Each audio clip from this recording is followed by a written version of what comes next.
ഷാഫി പറമ്പിലിനോളം സാധ്യതയുള്ള മറ്റൊരു സ്ഥാനാർത്ഥി അവർക്ക് കാണാൻ കഴിയുന്നില്ല. രാഹുൽ ഗാന്ധിയെ ഇടതുപക്ഷത്തിന് സപ്പോർട്ട് ചെയ്തുകൂടെ, പിന്തുണച്ചുകൂടെ? എല്ലാവരും അവരുടെ നിലനിൽപ്പിന് വേണ്ടിയിട്ടുള്ള ഒരു ടർഫ് വാർ നടത്തിക്കൊണ്ടിരിക്കുകയാണ്. അവരുടെ ചെറിയ ഇടങ്ങൾ സംരക്ഷിക്കാതെ നിവൃത്തിയില്ല.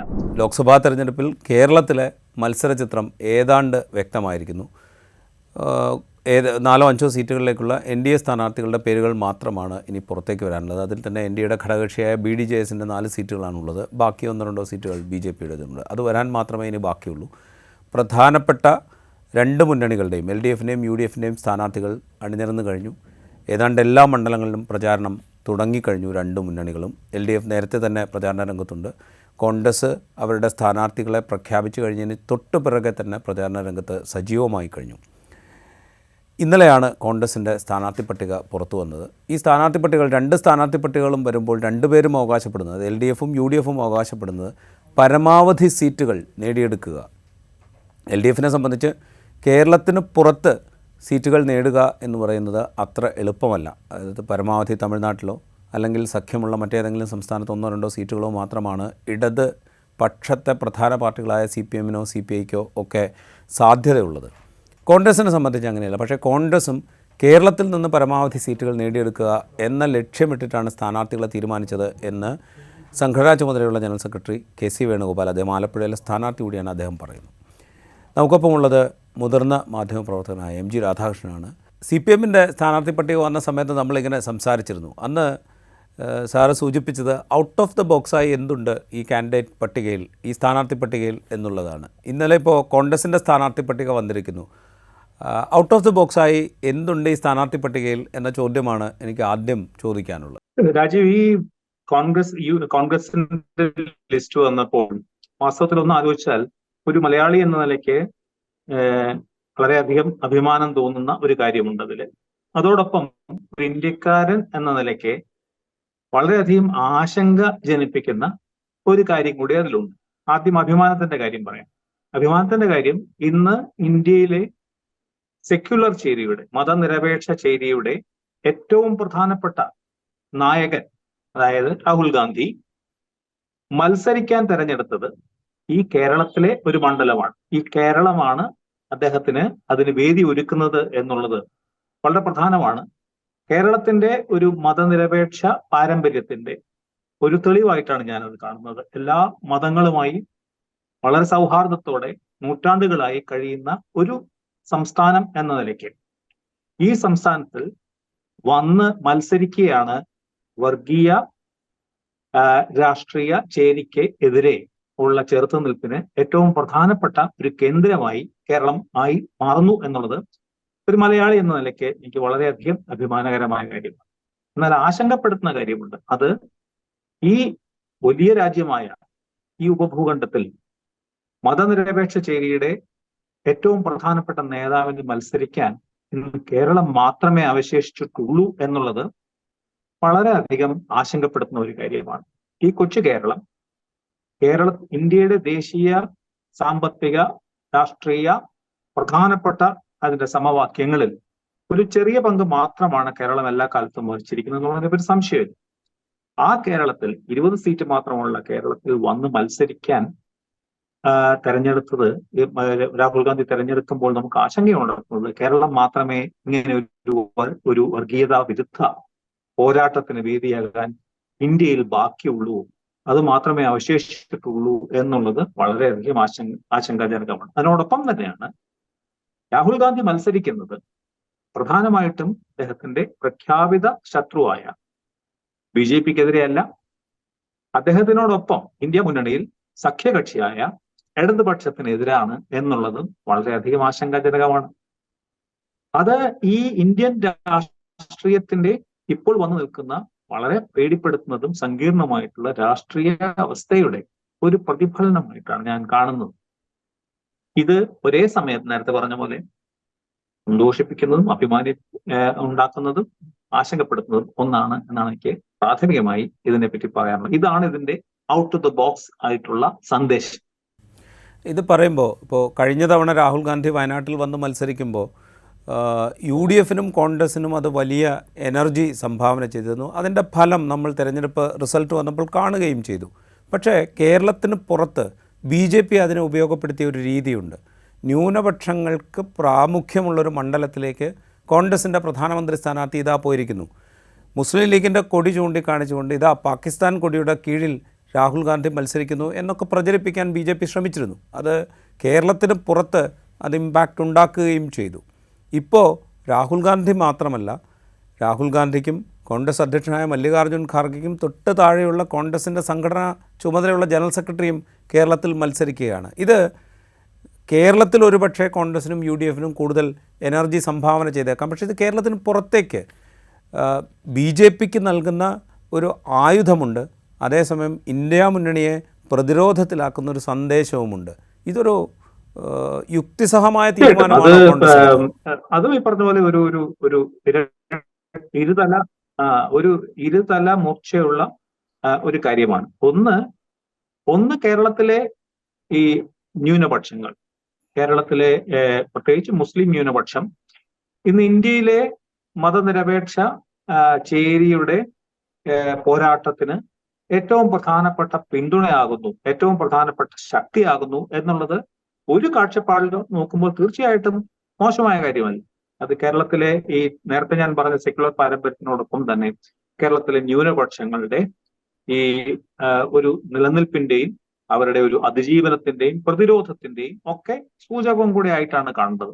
പക്ഷെ അതേ സമയത്ത് അതിന്റെ മറ്റേ വശം നേരത്തെ പറഞ്ഞതുപോലെ തന്നെ അത് ആശങ്കപ്പെടുത്തുന്നതാണ്. കാരണം കേരളത്തിലെ ഈ 26% വരുന്ന മുസ്ലിം ന്യൂനപക്ഷത്തിന്റെയും ഒരു 17%-18% വരുന്ന ക്രിസ്ത്യൻ ന്യൂനപക്ഷത്തിന്റെയും പിന്തുണ ഇല്ലെങ്കിൽ കേരളത്തിലെ അല്ലെങ്കിൽ ഇന്ത്യയുടെ ഈ സെക്യുലർ ചേരിയുടെ ഏറ്റവും പ്രധാനപ്പെട്ട നേതാവായ രാഹുൽ ഗാന്ധിയുടെയും നേരത്തെ രാജീവ് പറഞ്ഞ പോലെ അദ്ദേഹത്തിന് തൊട്ടു താഴെയുള്ള KC വേണുഗോപാലിനും ഈ വയനാടും ആലപ്പുഴയും രണ്ടും അതിന്റെ മുസ്ലിം ക്യാരക്ടർ കൊണ്ട് അല്ലെങ്കിൽ മുസ്ലിം വിഭാഗത്തിന്റെ സാന്നിധ്യം കൊണ്ട് സവിശേഷമായ 2 മണ്ഡലങ്ങളാണ്. അതുകൊണ്ട് തന്നെ ഇതൊരു പറഞ്ഞ പോലെ വീണ്ടും നമുക്ക് ആശങ്കപ്പെടുത്തുന്നതാണ്. കാരണം കേരളത്തിൽ ഉള്ള ഈ ന്യൂനപക്ഷങ്ങളെ ആശ്രയിച്ച് മാത്രമാണ് നമ്മുടെ മതനിരപേക്ഷ ചേരിയുടെ കുതിപ്പ് എന്നുള്ളത് ആശങ്കാജനകമാണ്. അതോടൊപ്പം തന്നെ നേരത്തെ പറഞ്ഞ പോലെ BJPക്ക് അല്ലെങ്കിൽ NDAക്ക് ഇതൊരു പ്രധാനപ്പെട്ട ക്യാമ്പയിൻ നടത്താനുള്ള അവരുടെ രാഷ്ട്രീയവും അവരുടെ പ്രത്യയശാസ്ത്രവും ഫലപ്രദമായി മറ്റുള്ളവരിൽ ബോധ്യപ്പെടുത്താനുള്ള ഒരു സൗകര്യം കൂടെയാണ്. കാരണം കണ്ടോ, ഈ ന്യൂനപക്ഷങ്ങളെ അപ്പീസ് ചെയ്തുകൊണ്ട് അവരെ പ്രീണിപ്പിച്ചുകൊണ്ട് നടത്തുന്ന ഈ രാഷ്ട്രീയത്തിന്റെ ഏറ്റവും വലിയ തെളിവാണ് ഇന്ന് വയനാട്ടിലെ മുസ്ലിം ലീഗിന്റെ വലിയ സാന്നിധ്യമുള്ള വയനാട്ടിലും മുസ്ലിം വിഭാഗത്തിന്റെ വലിയ സാന്നിധ്യമുള്ള ആലപ്പുഴ മണ്ഡലത്തിലും ഈ കോൺഗ്രസിന്റെ ഏറ്റവും പ്രധാനപ്പെട്ട നേതാക്കൾ മത്സരിക്കേണ്ടി വരുന്നത് എന്നുള്ളത് അവർക്ക് തീർച്ചയായിട്ടും ഒരു വളരെ വലിയ പ്രചരണായുധം കൂടിയാണ്. ഇതൊരു കാഴ്ചപ്പാടിന്റെ കൂടെ പ്രശ്നമാണ്. ഒരു നല്ല കാര്യമായിട്ട് ഒരു വശത്ത് കാണാം, മറുവശത്ത് അതിന്റെ ഒരു സങ്കീർണ, അതായത് പറഞ്ഞത് വളരെ വളരെ ഒരു സങ്കീർണമായിട്ടുള്ള വളരെ ഒരു ആശങ്കാജനകമായിട്ടുള്ള രാഷ്ട്രീയത്തിന്റെ 2 വശത്തുള്ള സൂചകങ്ങളാണ് ഈ കാണുന്നതെന്നാണ് എനിക്ക് തോന്നുന്നത്. റൈറ്റ്. നമ്മൾ ഈ പറയുന്ന ആദർശങ്ങളുടെയോ അല്ലെങ്കിൽ ദർശനങ്ങളുടെയോ കാര്യം മാറ്റിവെച്ചാൽ പ്രാക്ടിക്കൽ പൊളിറ്റിക്സിലേക്ക് വരുമ്പോൾ പോലും ഇതേ പ്രതിസന്ധി കോൺഗ്രസ് പട്ടികയിലുണ്ട് എന്നെനിക്ക് തോന്നുന്നു. കാരണം ഇപ്പോൾ KC വേണുഗോപാൽ ആലപ്പുഴയിൽ നിന്ന് മത്സരിക്കുമ്പോൾ അദ്ദേഹം ആലപ്പുഴയിൽ നിന്ന് ജയിച്ചാൽ ഒഴിയേണ്ടി വരുന്ന രാജ്യസഭാ സീറ്റ് രാജസ്ഥാനിൽ നിന്നുള്ള രാജ്യസഭാ സീറ്റാണ്. ഒരു കാരണവശാലും ഇനി കോൺഗ്രസ്സിന് രാജ്യസഭയിൽ നിന്ന് ഒറ്റയ്ക്കൊരു സീറ്റിൽ മത്സരിച്ച് ജയിക്കുക സാധ്യമല്ല. അപ്പോൾ ഒരു രാജ്യസഭാ സീറ്റ് BJPക്ക് നൽകിക്കൊണ്ട് ഒരുപക്ഷെ ആലപ്പുഴയിൽ നിന്ന് KC വേണുഗോപാൽ ജയിച്ചേക്കാം. ഇപ്പോൾ പാലക്കാട് നിയമസഭാ മണ്ഡലത്തിൽ നിന്ന് ഷാഫി പറമ്പിലിനെ വടകരയിൽ കൊണ്ടുവന്ന് മത്സരിക്കുമ്പോൾ പാലക്കാട് കഴിഞ്ഞ തവണ വളരെ ടൈറ്റായിട്ടുള്ളൊരു മത്സരത്തിന് ശേഷമാണ് ഷാഫി ജയിച്ചു വരുന്നത്. അതായത് BJPയാണ് അവിടെ 2ാം സ്ഥാനത്തുള്ളത്. BJPക്ക് വലിയ സ്വാധീനമുള്ളൊരു മണ്ഡലമാണത്. BJP ഭരിക്കുന്ന മുനിസിപ്പാലിറ്റിയാണ് പാലക്കാട്. അപ്പോൾ ഈയൊരു റിസ്ക് എലിമെൻ്റ് കോൺഗ്രസ് എടുക്കുമ്പോൾ അത് നൽകുന്നൊരു സന്ദേശം എന്താണ് എന്നുള്ളൊരു ചോദ്യം സ്വാഭാവികമായിട്ട് ഉയരില്ലേ? കോൺഗ്രസിന് മത്സരിപ്പിക്കാൻ മറ്റ് സ്ഥാനാർത്ഥികളില്ലാഞ്ഞിട്ടല്ലല്ലോ ഇവരെ മത്സരിപ്പിക്കുന്നത് എന്നുള്ളൊരു ചോദ്യം സ്വാഭാവികമായിട്ട് ഉയരില്ലേ? തീർച്ചയായിട്ടും അതൊരു ഉദ്ദേശിച്ചതാണെങ്കിലും അല്ലെങ്കിലും അത് തന്നെയാണ് അതിന്റെ ഫലം. കാരണം ഈ പറഞ്ഞ പോലെ ഒന്ന് ആലപ്പുഴയിൽ തനിക്ക് മത്സരിക്കാൻ താല്പര്യമില്ല എന്ന് പറഞ്ഞ് മാറി നിൽക്കുന്ന സംഘടനാ കാര്യങ്ങളുടെ ചുമതലയുള്ള ജനറൽ സെക്രട്ടറിക്ക് വീണ്ടും അദ്ദേഹം അല്ലാതെ മറ്റൊരു ഓപ്ഷൻ ഇല്ല എന്നുള്ളത് ഒരു കടുത്ത ഗതികേടിന്റെ തെളിവാണെന്നുള്ളതിനെ പറ്റി ഒരു സംശയവുമില്ല. അത് വീണ്ടും ഈ ആലപ്പുഴയിൽ വന്ന് ഇങ്ങനെ ഒരു പ്രത്യേക സാഹചര്യത്തിൽ ഇടതുപക്ഷവുമായിട്ട് മത്സരിച്ച് മാത്രമാണ് ജയിക്കേണ്ടി വരുന്നത് എന്നുള്ളത് മറ്റൊന്ന് നേരത്തെ രാജീവ് പറഞ്ഞ പോലെ ഏറ്റവും സാധ്യതയുള്ള ഒരു കാര്യമാണത്. കാരണം പാലക്കാട് ഷാഫി പറമ്പിൽ ജയിച്ചത് BJP പരാജയപ്പെടുത്തുകയാണെങ്കിൽ അതൊരു വളരെ നിർണായകമായിട്ടുള്ള മത്സരമായിരുന്നു. വളരെ അത് വാസ്തവത്തിൽ ചിലപ്പോൾ ഒരു പക്ഷേ നിയമസഭയിൽ BJPക്ക് ഒരു സാധ്യത തുറക്കുന്നതിലേക്ക് വഴി തെളിച്ചുകൂടാ എന്ന് നമുക്ക് പറയാൻ കഴിയില്ല. അതുപോലെയാണ് വടകരയിൽ. എന്തിനാണ് ഈ ആലപ്പുഴയിൽ ഇദ്ദേഹത്തെ നിർബന്ധിച്ചു കൊണ്ടുവന്ന് ആലപ്പുഴയിൽ നിർത്തുന്ന പോലെയാണ് നിയമസഭയിൽ വളരെ ഫലപ്രദമായി ഇടപെടുന്ന ഒരു സാമാജികനെ ഈ പാലക്കാട് ഒരു വലിയ മത്സരം കാഴ്ചവെച്ച് അദ്ദേഹം BJPയെ പരാജയപ്പെടുത്തിയ ഒരു ആളിനെ ഈ വടകരയിൽ കൊണ്ട് നിർത്തുകയും ഒക്കെ ചെയ്യുന്നത് രാഷ്ട്രീയത്തിന്റെ അല്ലെങ്കിൽ രാഷ്ട്രീയ കക്ഷിയുടെ ശക്തിയല്ല, ഒരു ഡിസ്പറേഷനാണ്, ഒരു ഗതികേടാണ്, ഒരു ദൗർബല്യമാണ് എന്നുള്ളതിനെ പറ്റി ഒരു സംശയവുമില്ല. ഒട്ടും സന്തോഷകരമായിട്ടുള്ള ആരോഗ്യകരമായിട്ടുള്ള ഒരു കാര്യമാണിതൊന്നും എനിക്ക് തോന്നുന്നില്ല. പക്ഷെ നേരത്തെ പറഞ്ഞ പോലെ ഈ പ്രായോഗിക രാഷ്ട്രീയത്തിന്റെ റിയൽ പൊളിറ്റിക്സ് എന്ന് ഇംഗ്ലീഷ് പറയുന്ന പ്രായോഗിക രാഷ്ട്രീയത്തിന് തൽക്കാലം വിജയിക്കുക, ബാക്കിയെല്ലാം പിന്നെ എന്നുള്ള ഒരു റിയൽ പൊളിറ്റിക്കിന്റെ വളരെ പ്രായോഗിക വളരെ ഇടുങ്ങിയതെന്ന് പറയാവുന്ന തരത്തിലുള്ള ഒരു പ്രായോഗിക രാഷ്ട്രീയത്തിന്റെ ഒരു പക്ഷേ ഒഴിവാക്കാനാവാത്ത അനിവാര്യമായിട്ടുള്ള സമ്മർദ്ദം കൂടെ ആവാം എന്ന് കാണുന്നതിൽ തെറ്റില്ല. പക്ഷെ ഇതും പൊതുവെ ഈ മതനിരപേക്ഷ ചേരിയുടെ ദൗർബല്യത്തെയാണ്, ശക്തിയല്ല വിളിച്ചോതുന്നത് എന്ന് പറയാതിരിക്കാൻ വയ്യ. നമ്മളിപ്പോൾ ഈ ആലപ്പുഴയുടെയും വടകരയുടെയും കാര്യം സവിശേഷമായിട്ടെടുത്താൽ കോൺഗ്രസിനെ സംബന്ധിച്ച് ഈ രണ്ട് മണ്ഡലങ്ങളിലും പകരം സ്ഥാനാർത്ഥിയെ കണ്ടെത്തുക എന്ന് പറയുന്നത് അത്രത്തോളം പ്രയാസമുള്ളൊരു കാര്യമായിട്ട് എനിക്ക് തോന്നുന്നില്ല. കാരണം കോൺഗ്രസിൻ്റെ യുവനിരയിൽ അത്യാവശ്യം ആളുകളുണ്ട്, ജനങ്ങളുമായി ബന്ധമുള്ളവരുണ്ട്, ജനങ്ങൾക്കിടയിൽ സുപരിചിതരായിട്ടുള്ള നേതാക്കളുണ്ട്, ഉയർന്നു വരുന്ന നേതാക്കളുമുണ്ട്. അപ്പോൾ ഇവരെ മത്സരിപ്പിച്ചാൽ ഒരു പക്ഷേ ഒരു നല്ല മത്സരം കാഴ്ചവെക്കാം, ചിലപ്പോൾ പരാജയപ്പെട്ടു എന്ന് വരാം. പക്ഷേ പരാജയപ്പെട്ടാലും കേരളത്തിൽ നിന്ന് പോകുന്ന MP-മാർ അവർ 20 പേരും ഒരുപക്ഷെ ഡൽഹിയിൽ, ഒരുപക്ഷെ എന്നല്ല നമുക്ക് ഉറപ്പിച്ച് പറയാം, ഡൽഹിയിൽ ഒരു മതനിരപേക്ഷ ചേരിക്ക് വേണ്ടി നിൽക്കാൻ പോകുന്ന ആളുകളാണ് എന്ന് നമുക്ക് ഡെഫിനറ്റായിട്ട് പറയാം. അത് ഇടതുപക്ഷത്ത് ജനിച്ചാലും UDFൽ നിന്ന് ജയിച്ചാലും അങ്ങനെ തന്നെയാണ് എന്ന് നമുക്ക് ഉറപ്പിച്ച് പറയാം.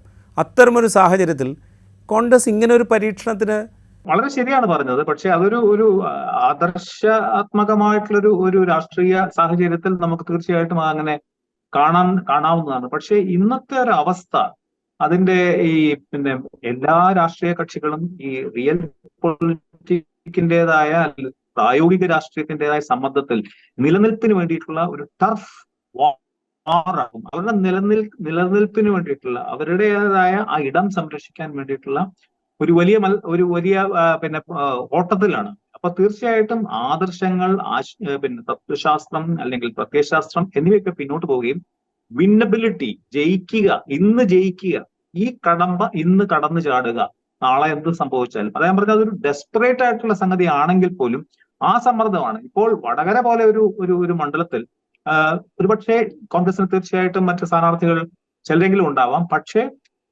ഷാഫി പറമ്പിലിനോളം സാധ്യതയുള്ള മറ്റൊരു സ്ഥാനാർത്ഥി അവർക്ക് കാണാൻ കഴിയുന്നില്ല. ഇപ്പൊ സിദ്ദിഖ് വേണമെങ്കിൽ വാസ്തവത്തിൽ ആ പ്രദേശക്കാരനാണ്, കോൺഗ്രസിന്റെ പ്രധാനപ്പെട്ട നേതാവാണ്, ഷാഫിയെക്കാട്ടിലും സീനിയറാണ് വാസ്തവത്തിൽ. ഇതൊക്കെ ആണെങ്കിലും ഈ വിന്നബിലിറ്റി എന്ന് പറയുന്ന ജയിക്കുക എന്നുള്ളത് മാത്രം മുന്നിൽ നിർത്തിയുള്ള ഒരു രാഷ്ട്രീയം വരുമ്പോൾ ഇതൊക്കെ നമുക്ക് സ്വാഭാവികമാണ്. പക്ഷെ നേരത്തെ പറഞ്ഞ പോലെ അത് വീണ്ടും ദൗർബല്യത്തിന്റെ ലക്ഷണമാണ്. പക്ഷേ പ്രായോഗിക രാഷ്ട്രീയത്തിന് അതില്ലാ നിവൃത്തിയില്ല. പലരും പറയാറുണ്ട് എന്തുകൊണ്ടാണെന്നാ പിന്നെ രാഹുൽ ഗാന്ധി വേണമെങ്കിൽ ആലോചിക്കാവുന്നതാണ്. രാഹുൽ ഗാന്ധിയെ ഇടതുപക്ഷത്തിന് സപ്പോർട്ട് ചെയ്തുകൂടെ, പിന്തുണച്ചുകൂടെ? നിങ്ങൾ എന്തായാലും BJPക്കെതിരായിട്ടുള്ള പോരാട്ടത്തിൽ ആണല്ലോ ഏറ്റവും പ്രധാനപ്പെട്ട ഈ തെരഞ്ഞെടുപ്പിന്റെ ഏറ്റവും പ്രധാനപ്പെട്ട കാര്യം. അപ്പൊ അങ്ങനെ ചെയ്തുകൂടെ എന്ന് ചോദിച്ചാൽ ഈ ചോദ്യം തിരിച്ച് ഇടതുപക്ഷത്തോടും ചോദിക്കാം. അപ്പൊ സ്വാഭാവികമായിട്ടും ഇടതുപക്ഷത്തിന് നേരത്തെ ഞാൻ പറഞ്ഞ പോലെയാണ്, എല്ലാവരും അവരുടെ നിലനിൽപ്പിന് വേണ്ടിയിട്ടുള്ള ഒരു ടർഫ് വാർ നടത്തിക്കൊണ്ടിരിക്കുകയാണ്. അവരുടെ ചെറിയ ഇടങ്ങൾ സംരക്ഷിക്കാതെ നിവൃത്തിയില്ല. അതിജീവനത്തിന് വേണ്ടിയിട്ടുള്ള ഒരു പോരാട്ടം, അതിജീവനത്തിന് വേണ്ടിയിട്ടുള്ള ഇങ്ങനെ ഒരു പോരാട്ടം എന്ന് പറയുന്നത് ഇപ്പോഴും ഒരിക്കലും ആരോഗ്യകരമായ ഒരു അവസ്ഥയിലല്ല. വളരെ ബുദ്ധിമുട്ടുള്ള ക്ലേശകരമായ ഒരു കാര്യം. അത് ഈ പൊതുവെ നമ്മുടെ മതനിരപേക്ഷ ചേരി ഇന്നത്തെ ഇന്ത്യയിൽ, വർത്തമാനകാല ഇന്ത്യയിൽ നേരിടുന്ന വലിയ വെല്ലുവിളിയുടെ ഒരു പ്രഖ്യാപനമാണ്, ഒരു സംശയവും. ഇതിൽ നിന്ന് മാറി നമ്മൾ നേരത്തെ LDF അവരുടെ സ്ഥാനാർത്ഥി പട്ടിക പ്രഖ്യാപിച്ചപ്പോൾ CPM-ഉം CPI-യും പ്രഖ്യാപിച്ചപ്പോൾ കൂട്ടത്തിൽ കരുത്തരായ, കൂട്ടത്തിൽ സീനിയറായ, കൂട്ടത്തിൽ ഏറ്റവും പരിചയസമ്പന്നരായ നേതാക്കളെ മത്സരരംഗത്തിറക്കാൻ അവർ തീരുമാനിച്ചു. അതിൽ സിറ്റിംഗ് MLA-മാരുണ്ട്, മന്ത്രിയുണ്ട്, കേന്ദ്ര കമ്മിറ്റി അംഗങ്ങളുണ്ട്, പോളിറ്റ് ബ്യൂറോ മെമ്പറുണ്ട്. എല്ലാവരും CPI സംബന്ധിച്ചാണെങ്കിലും ദേശീയ നേതൃത്വം മുതൽ താഴെ വരെയുള്ള ആളുകൾ CPI-യിൽ മത്സരിക്കുന്നു.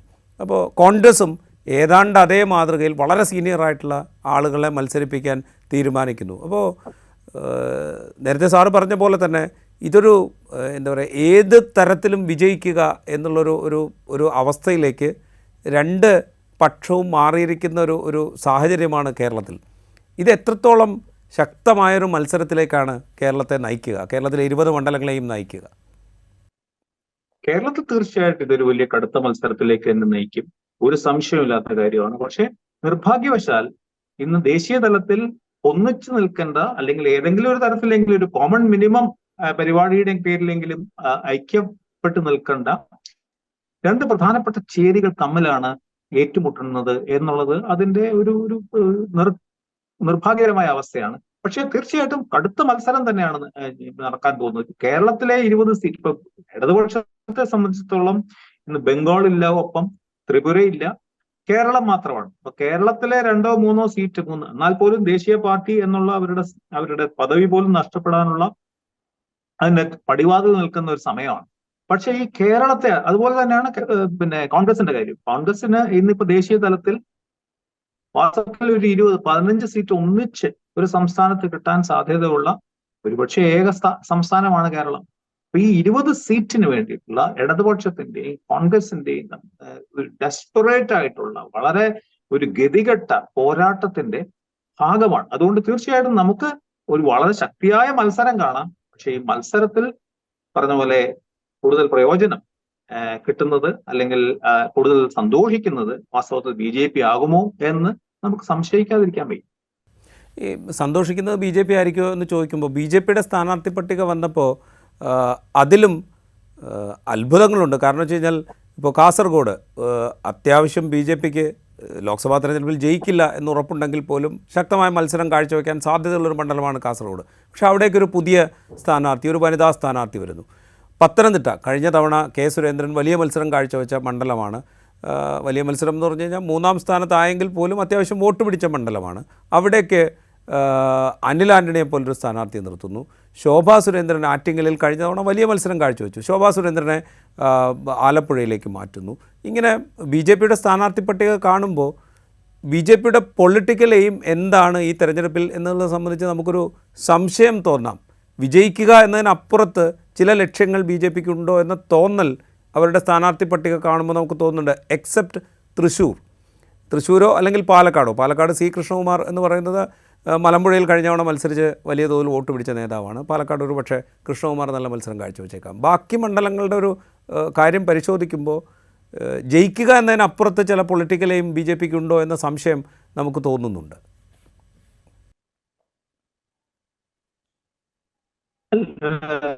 എനിക്ക് തോന്നുന്നു BJPയുടെ ഈ സ്ഥാനാർത്ഥി ലിസ്റ്റ് കണ്ടാൽ എനിക്ക് തോന്നിയത് അത് നേരത്തെ നമ്മൾ ചർച്ച ചെയ്ത അതേ കാര്യമാണ്. കാരണം ഈ സെക്യുലർ ചേരിയുടെ ശക്തിയാണ് കോൺഗ്രസിനും ഇടതുപക്ഷത്തിനും ഈ കേരളം ഒരു അനിവാര്യമായിട്ടുള്ള, കേരളത്തിനെ ആശ്രയിക്കുക എന്നുള്ളത് അനിവാര്യതയായത് ഈ കേരളത്തിന്റെ ചരിത്രത്തിന്റെയും പാരമ്പര്യത്തിന്റെയും ഫലമാണ്, സെക്യുലർ പാരമ്പര്യത്തിന്. അതിന്റെ നേരെ മറുവശമാണ് BJPയുടെ ലിസ്റ്റ് കാണുന്നത്. കാരണം മറ്റൊരു സംസ്ഥാനത്തും ഒരുപക്ഷെ ഇത്ര ദുർബലമായിട്ടുള്ള ഒരു സ്ഥാനാർത്ഥി പട്ടിക കാണാൻ പ്രയാസമാണ്. കാരണം ഒരു സീറ്റ് പോലും കിട്ടാൻ സാധ്യതയില്ലാതെ നിൽക്കുന്ന ഒരവസ്ഥയിൽ ഒരുപക്ഷെ ഈ പറഞ്ഞ പോലെ തൃശ്ശൂരും പാലക്കാടും ഒക്കെ ഒരുപക്ഷെ ശക്തമായ മത്സരം അവർ കാഴ്ചവെക്കാം. ഒരുപക്ഷെ തിരുവനന്തപുരത്ത് പോലും കഴിഞ്ഞ തവണത്തെക്കാട്ടിലും വലിയൊരു മത്സരത്തിന് സാധ്യതയുണ്ട്. ഇതൊക്കെ ആണെങ്കിലും ഈ കഷ്ടിച്ച് 1-2 സീറ്റ് മാത്രം നേടാൻ സാധ്യതയുള്ള ഒരു സംസ്ഥാനമായി കേരളം BJPയുടെ മുമ്പിൽ നിൽക്കുന്നു എന്നുള്ളത് നേരത്തെ ഞാൻ പറഞ്ഞ അതിന്റെ നേരെ സംയുക്തികമായിട്ടുള്ള മറുവശമാണ്, വളരെ ലോജിക്കൽ ആയിട്ടുള്ള മറുവശം തന്നെയാണ്.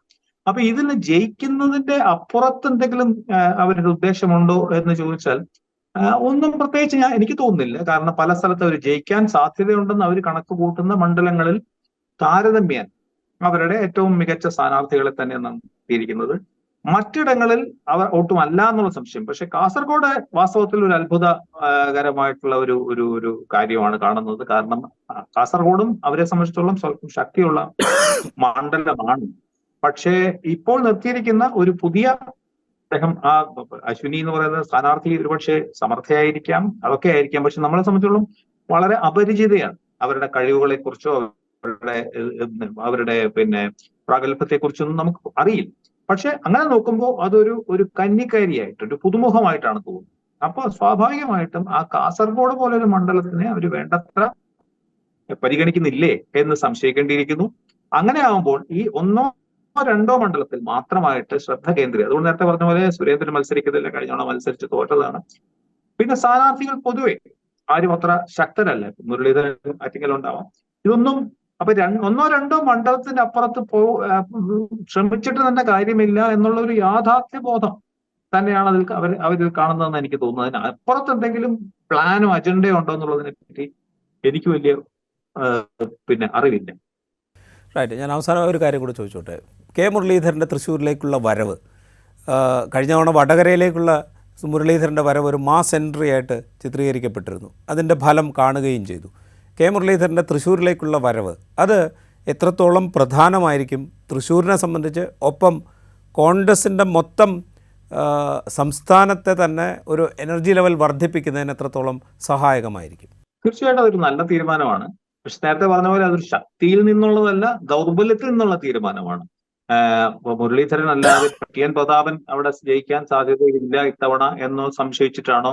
ആയിരിക്കാമല്ലോ. സ്വാഭാവികമായിട്ടും കൂടുതൽ ശക്തനായിട്ടുള്ള ഒരു സ്ഥാനാർത്ഥിയെ അവിടത്തേക്ക് കൊണ്ടുവരുന്നത്. അപ്പോൾ ടി.എൻ. പ്രതാപൻ ഒരു ദീർഘകാല രാഷ്ട്രീയ പാരമ്പര്യമുള്ള ഒരു വ്യക്തിയാണ്. വളരെ ദുർബലമായിട്ടുള്ള സാമൂഹ്യ സാഹചര്യങ്ങളിൽ നിന്ന് വരുന്ന ഒരാളാണ്. വാസ്തവത്തിൽ കോൺഗ്രസിന് അഭിമാനം ഉണ്ടാക്കാൻ സാധ്യതയുള്ള ഒരു സ്ഥാനാർത്ഥി തന്നെയാണ്. പക്ഷേ അദ്ദേഹത്തെ കഴിഞ്ഞ തവണത്തെ പെർഫോമൻസ് പോരെന്ന് തോന്നിയിട്ടാണോ മറ്റെന്തായാലും അതിനപ്പുറത്ത് അത് ഞാൻ പറഞ്ഞത് അതുകൊണ്ടാണ്. അപ്പൊ മുരളീധരൻ എന്ന് പറയുന്നത് തീർച്ചയായിട്ടും തൃശ്ശൂര് കോൺഗ്രസിന് മുന്നോട്ട് വെക്കാവുന്ന ഏറ്റവും ശക്തനായ, പ്രതാപനെക്കാളും ശക്തനായ ഒരു സ്ഥാനാർത്ഥി തന്നെയാണ്. പക്ഷെ ഈ ഒരു പൊസിഷൻ ഓഫ് സ്ട്രെങ്ത്തിൽ നിന്നല്ല, പൊസിഷൻ ഓഫ് വീക്ക്നെസ്സിൽ നിന്നാണ് ഈ ഒരു തീരുമാനം എടുത്തിരിക്കുന്നത് എനിക്ക് തോന്നുന്നു. പക്ഷെ തൃശ്ശൂർ നമുക്ക് വളരെ ശക്തമായ ഒരു പോരാട്ടം ഇത്തവണയും കാണാൻ പറ്റും എന്നാണ് എനിക്ക് തോന്നുന്നത്. അത് ഇടതുപക്ഷത്തിനെയാണോ സഹായിക്കുക എന്നുള്ള സംശയം എനിക്ക് ഉണ്ടെന്നുള്ളതേ ഉള്ളൂ അതിന്റെ മറ്റൊരു ഭാഗം. ആയിട്ട് വളരെയധികം നന്ദി സാർ ഈ ഘട്ടത്തിൽ ഞങ്ങളോട് പ്രതികരിച്ചതിന്. കേരളത്തിൻ്റെ മത്സരചിത്രം ഏതാണ്ട് തെളിഞ്ഞിരിക്കുന്നു. മത്സരം മുറുകുന്ന മുറയ്ക്ക് നമുക്ക് വീണ്ടും സംസാരിക്കാം. ഇൻസൈറ്റിൽ അതിഥിയായി വന്നതിന് ഒരിക്കൽ കൂടി നന്ദി അറിയിക്കുന്നു. ഇൻസൈറ്റിൻ്റെ എപ്പിസോഡിലൂടെ പൂർത്തിയാവുന്നു. മറ്റു എപ്പിസോഡുമായി താങ്ക് യു.